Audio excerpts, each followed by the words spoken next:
Good morning, welcome to घटना सूत्र। मैं हूँ दृष्टि जैन और अभी हम करेंगे आज के prelims as well as mains के करंट अफेयर्स। तो सबसे पहले हम शुरू करते हैं प्रीलिम्स के करंट अफेयर्स। तो प्रीलिम्स में फर्स्ट टॉपिक है centre UNICEF to provide career counselling for Eklavya students. तो अभी रिजल्ट आया है ना, उसके बेसिस पे बहुत सारे लोग अलग अलग नीट जैसे एग्जाम्स में सेलेक्ट हुए हैं।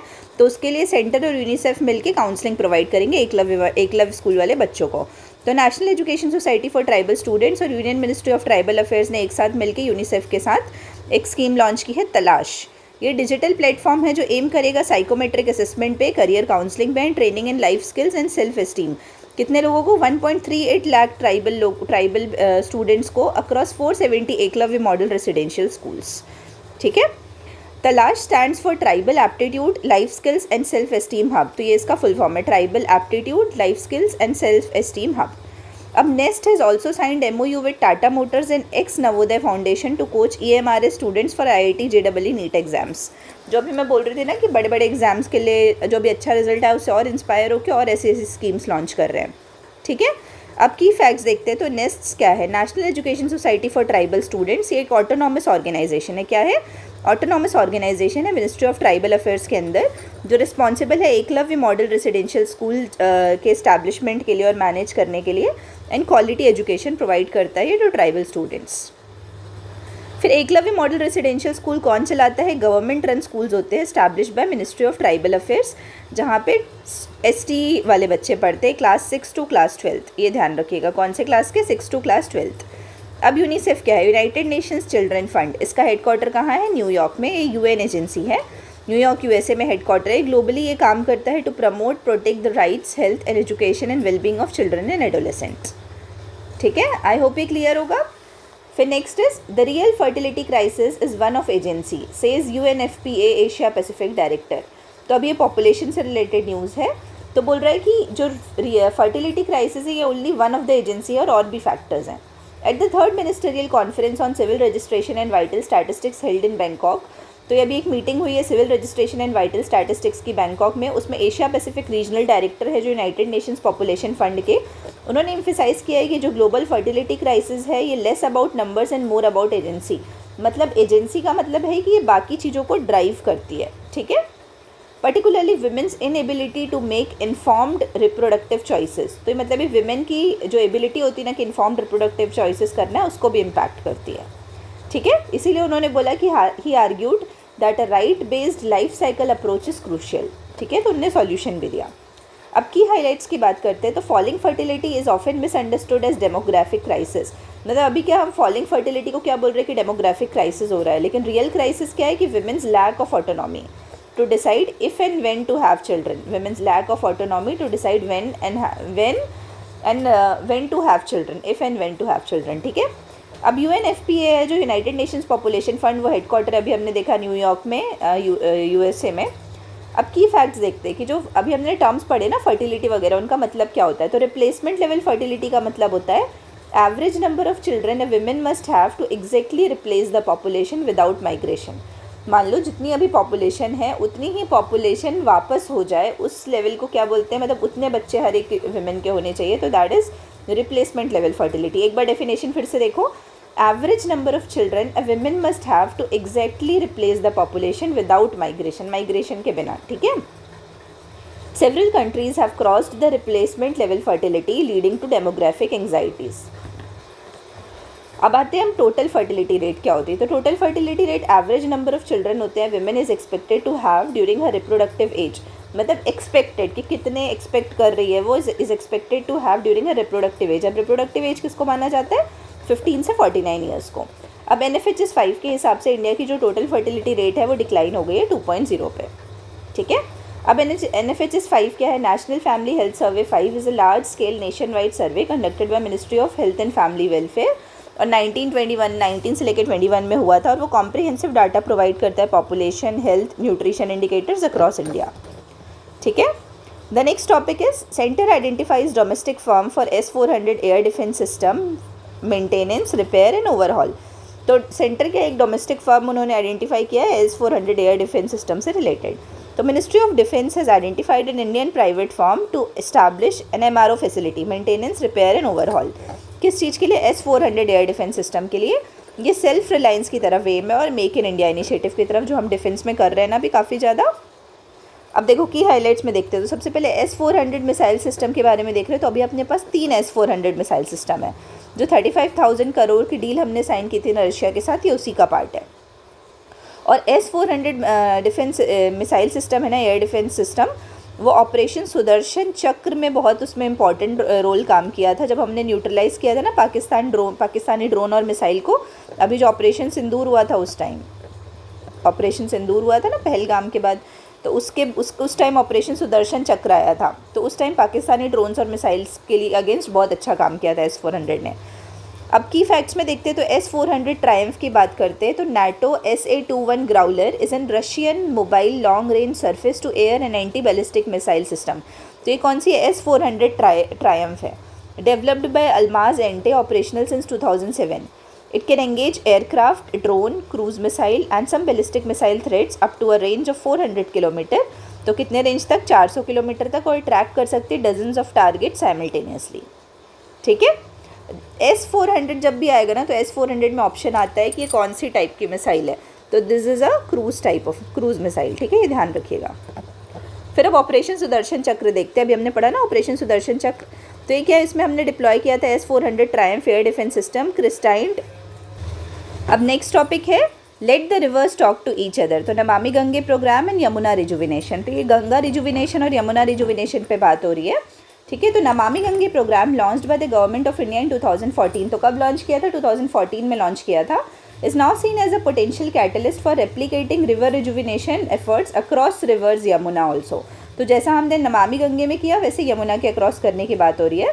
The Delhi government's new initiative to clean Yamuna, supported by Centre, can serve as a model for scaling the NGP's success and building a comprehensive integrated water governance ecosystem in India. ठीक है। की highlights में क्या है कि Namami Gange programme government of India की flagship river cleaning programme है जो aimed at improving the ecological and water quality of river Ganga. ठीक है। तो वाटर क्वालिटी इंप्रूव करना है रिवर गंगा की। इसमें हम ई फ्लो भी पढ़ते हैं। ठीक है, इकोलॉजिकल फ्लो, कि सही तरीके से जो एक रिवर का फ्लो है वो हमको मेंटेन करना है। अब नमामि गंगे प्रोग्राम ने क्या है? पॉजिटिव इम्पैक्ट शो किया है, जैसे increasing the population of dolphin. यहाँ पे ये थोड़ा लिखा नहीं है, डॉल्फिन और अदर बायोडाइवर्सिटी। ठीक है। जैसे महाकुंभ वगैरह के टाइम भी इम्प्रूव्ड कंडीशंस हमने देखी थी। ठीक है। अब गंगा रिवर की बात करते हैं तो देखो यहाँ पे मैप बना हुआ है। तो गंगा कहाँ से निकलती है? गंगोत्री से निकलती है। फिर यमुना निकलती है यमुनोत्री से। तो इसमें गंगा फिर आगे जा जाके यहाँ पूरा फिर सुंदरबन में डेल्टा बनाती है। तो गंगा की कौन कौन सी ट्रिब्यूटरी है?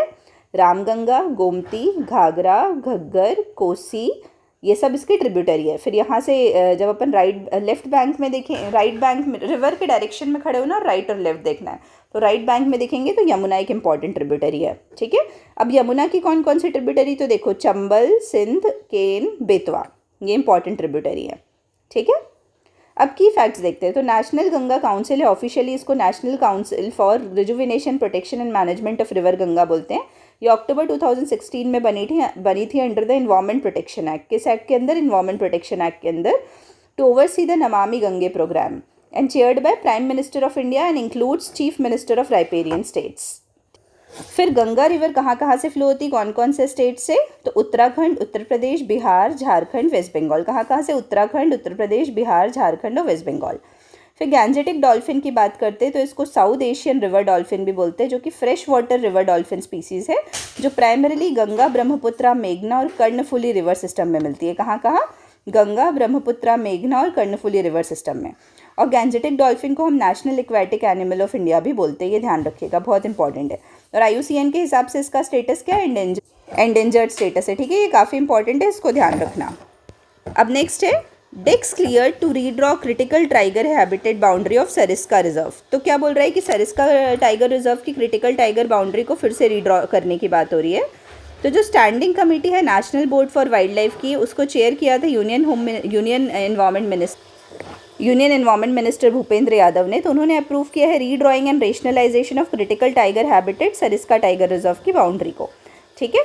अब इसमें की हाइलाइट्स क्या है कि ये जो न्यू बाउंड्री है वो रीअलाइन करती है और अवॉइड करती है विलेज रीलोकेशन को, प्रिवेंट करती है मिनरल बेस्ड डिस्टर्बेंसेस को, एंड एनहांस करती है ecological viability of the reserve. The decision aligns with the Wildlife Protection Act 1972, particularly in terms of tiger conservation mandates under the National Tiger Conservation Authority. ठीक है, फिर उसके बाद की facts में देखते हैं। तो सरिस्का टाइगर रिजर्व है वो कहाँ पे लोकेटेड है, हमने कल भी ये न्यूज़ पढ़ी थी, अलवर डिस्ट्रिक्ट में लोकेटेड है राजस्थान के, और ये टाइगर रिजर्व बना था 1978 में अंडर प्रोजेक्ट टाइगर। फिर Ruparel river flows through the Sariska tiger reserve in Rajasthan, तो ये रिवर का नाम दिया हुआ है। रिवर का नाम उतना इंपॉर्टेंट नहीं है, बट ये प्रोजेक्ट टाइगर का पार्ट है, ये ध्यान रखना है। फिर national board for wildlife की बात करते हैं तो स्टैट्यूटरी एडवाइजरी बॉडी है जो कॉन्स्टिट्यूट की गई थी under the wild life protection act 1972, और इसके हेड कौन होते हैं, प्राइम मिनिस्टर ऑफ इंडिया। ठीक है, ध्यान रखना। नेशनल टाइगर कंजर्वेशन अथॉरिटी एक स्टैट्यूटरी बॉडी है अंडर द MOEFCC स्टैब्लिश्ड इन 2006। तो MOEFCC के अंदर स्टैट्यूटरी बॉडी है, और ये कौन से एक्ट में आई थी, तो वाइल्ड लाइफ प्रोटेक्शन एक्ट 1972 में, जब उसका अमेंडमेंट हुआ था। फिर प्रोजेक्ट टाइगर की बात करते हैं तो सेंट्रली स्पॉन्सर्ड स्कीम है जो लॉन्च की गई थी 1973 में by the government of India to ensure conservation of tigers in specially created tiger reserves. ठीक है, फिर देखते हैं हम next topic, Bihar Jharkhand water sharing issue on some river resolve. तो बिहार और झारखंड के बीच में ना वाटर शेयरिंग का इशू हुआ था, तो वो अभी रिजॉल्व हुआ है। इन अ की development during the eastern zonal council, तो जो जोनल काउंसिल की मीटिंग होती है ना, उसमें ईस्टर्न जोनल काउंसिल की मीटिंग हुई, चेयर्ड बाय, उसके चेयर कौन करता है, ये इंपॉर्टेंट है, यूनियन होम मिनिस्टर चेयर करते हैं, उसके हेड होते हैं। तो अमित शाह जी ने चेयर किया इन रांची, कहाँ पे हुई थी, रांची में, 10 जुलाई 2025 को। उसमें sharing of Son river was resolve. As per the agreement Bihar will receive 5.75 million acre feet of water annually, while Jharkhand will get 2 MAF। ठीक है, अब वही हमने जो डायग्राम अभी ऊपर देखा था गंगा यमुना, और उसमें हमको देखो ये सोन रिवर भी देखना है जो बिहार और झारखंड के बीच में इशू चल रहा था। अब की हाइलाइट्स देखते हैं। तो जो डिस्प्यूट है वो बहुत सालों से चल रहा है regarding the equitable distribution of water from Son river के डिस्ट्रीब्यूशन से रिलेटेड है। Jharkhand share will benefit irrigation and rural water needs in Palamu, Garhwa and Chatra regions. ठीक है, तो डिस्ट्रिक्ट्स का नाम दिया है जिस रीजन में रीडिस्ट्रीब्यूशन से हेल्प होगा। अब की फैक्ट्स की बात करते हैं। जो सोन रिवर है ये ट्रिब्यूटरी है गंगा रिवर की, और ये ओरिजिनेट होती है मध्य प्रदेश से और फ्लो करती है बिहार और झारखंड में। अब अभी हमने जोनल काउंसिल पढ़ी ना, तो जो ईस्टर्न जोनल काउंसिल है ये one of the 5 zonal council है जो स्टैब्लिश हुई थी स्टेट्स रीऑर्गेनाइजेशन एक्ट से। कौन से एक्ट से, स्टेट रीऑर्गेनाइजेशन एक्ट 1956। और इस ईस्टर्न जोनल काउंसिल में कौन कौन आता है, बिहार, झारखंड, उड़ीसा एंड वेस्ट बंगाल। कौन कौन, बिहार, झारखंड, उड़ीसा और वेस्ट बंगाल। ठीक है, और ये प्रमोट करता है कोऑपरेटिव फेडरलिज्म को। फिर हम नेक्स्ट देखते हैं Ayushman cards to be insured for social security pensioners. जैसे सीएम ने बोला है कि जो सोशल सिक्योरिटी पेंशनर्स है ना, उनके लिए भी आयुष्मान कार्ड इशू होगा। तो जो chief minister of Bihar has directed the health department, तो हेल्थ डिपार्टमेंट को उन्होंने डायरेक्ट किया है to ensure all social security pension beneficiaries, जो भी पेंशन बेनिफिशियरीज हैं उनको Ayushman Bharat card under the Ayushman Bharat Pradhan Mantri Jan Arogya Yojana. ठीक है, अब की हाइलाइट्स में देखते हैं कि अभी इसमें क्या मिलेगा, Ayushman Bharat digital health card जिसमें कैशलेस ट्रीटमेंट की बात होती है, अप टू 5 लाख पर फैमिली पर ईयर, ये ध्यान रखना, अप टू ₹5 लाख पर family per year in empanelled public and private hospitals. ठीक है, अब की फैक्ट्स में स्कीम के बारे में देख लेते हैं। तो आयुष्मान भारत प्रधानमंत्री जन आरोग्य योजना है, ये वर्ल्ड की largest government funded health insurance scheme है। कौन सी, वर्ल्ड की largest government funded health insurance scheme, ये तो 2018 में लॉन्च हुई थी।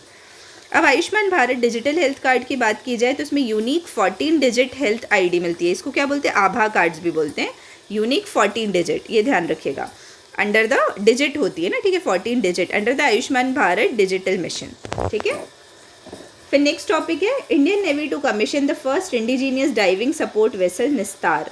तो निस्तार कमीशन करने की बात हो रही है।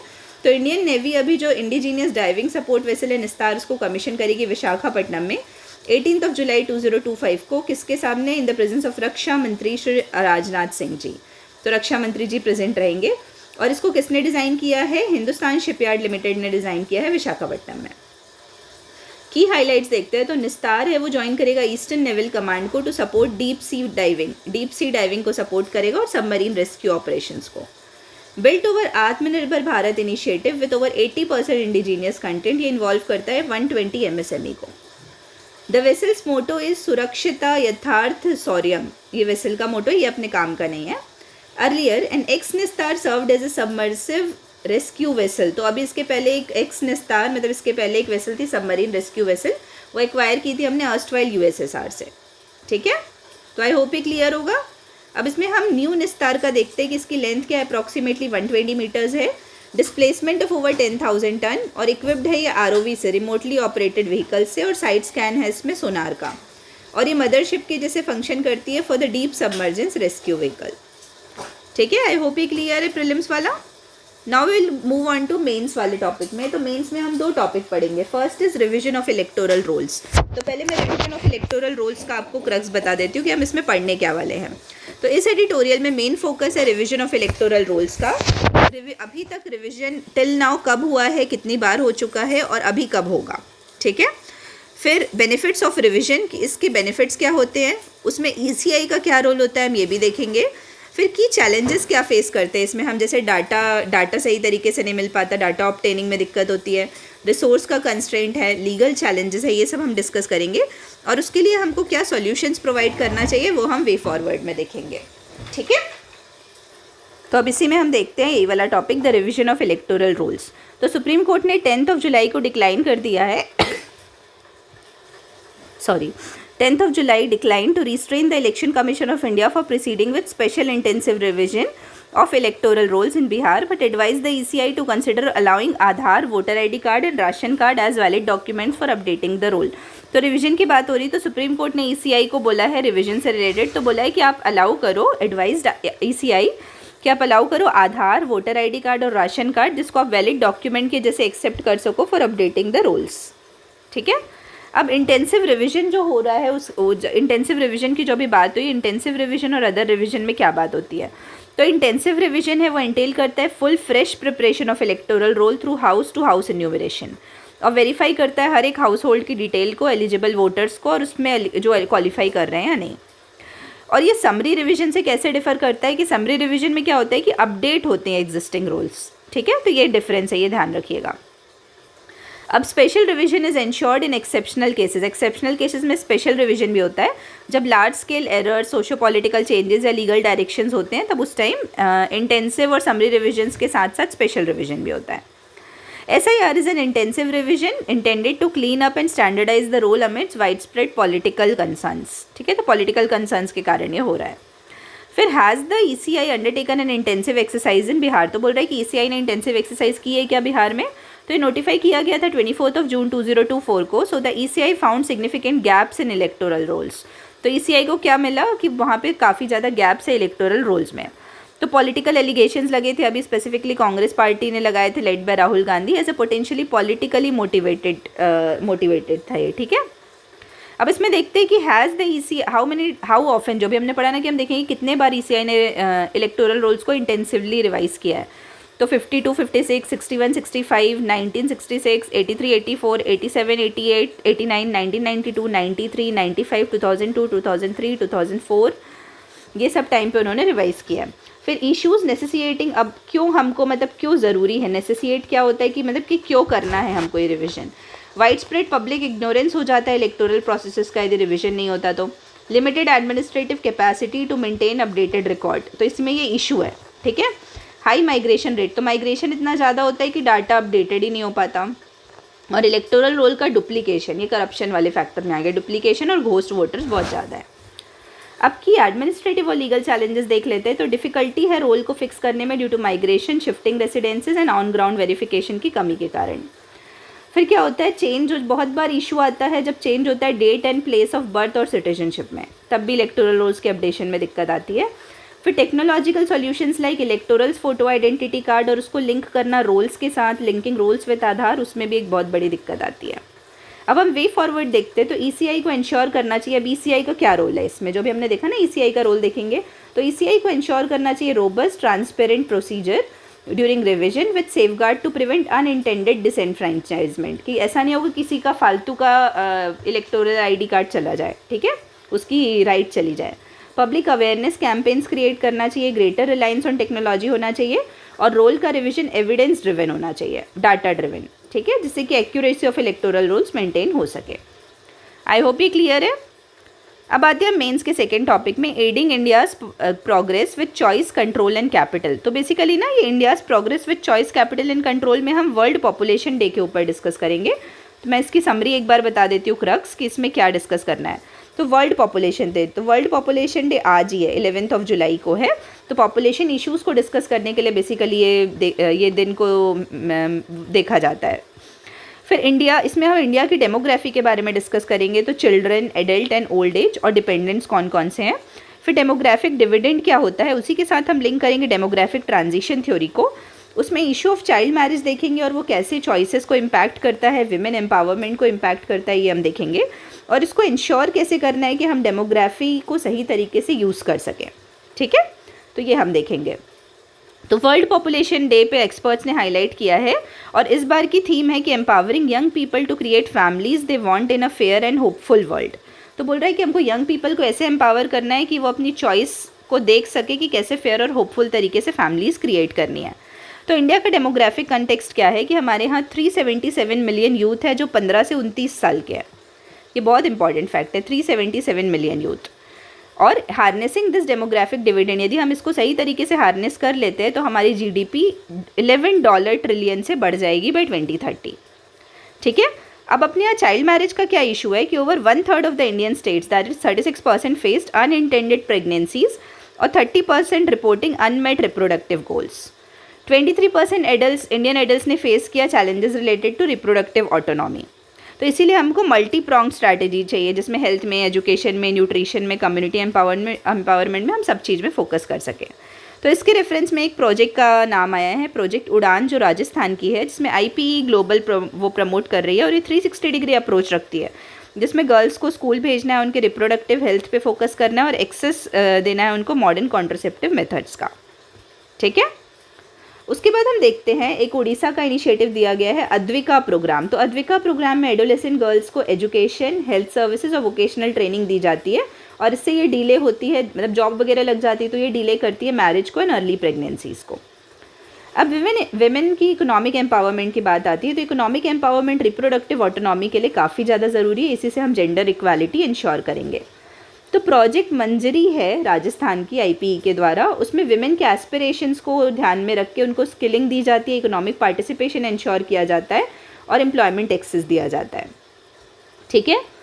फिर आते हैं नेक्स्ट हम accelerated progress in global context. तो जो स्टेट ऑफ वर्ल्ड पॉपुलेशन 2025 है वो हाईलाइट करता है कि क्या क्या परसिस्टेंट चैलेंजेस है रिप्रोडक्टिव राइट्स और जेंडर इक्वालिटी में। UN secretary general Antonio Guterres ने भी रिप्रोडक्टिव हेल्थ राइट्स को इंश्योर करने बोला है जिससे कि हम ग्लोबल SDGs को अचीव कर पाएँ। अब इसके लिए सॉल्यूशन क्या है कि हमको गर्ल्स को एजुकेट करना है, comprehensive sexual and reproductive health services ensure करना है, विमेन के इकोनॉमिक एम्पावरमेंट को प्रायोरिटाइज करना है और सोशल नॉर्म्स को चेंज, मतलब इंटीग्रेट करना है social norms change strategies to address cultural barriers, कि कल्चरल बैरियर्स कम हो सके जिससे विमेन की एम्पावरमेंट बढ़ सके, और राइट्स बेस्ड अप्रोच लाना है हमको इस चीज़ को टैकल करने के लिए, ठीक है। तो आई होप ये क्लियर होगा मेंस वाला टॉपिक भी। अब अपन शाम को मिलेंगे इससे रिलेटेड करंट अफेयर्स के prelims as well as mains के क्वेश्चन को लेके, ठीक है। तब तक के लिए आप लोगों को बहुत बहुत धन्यवाद and all the very best.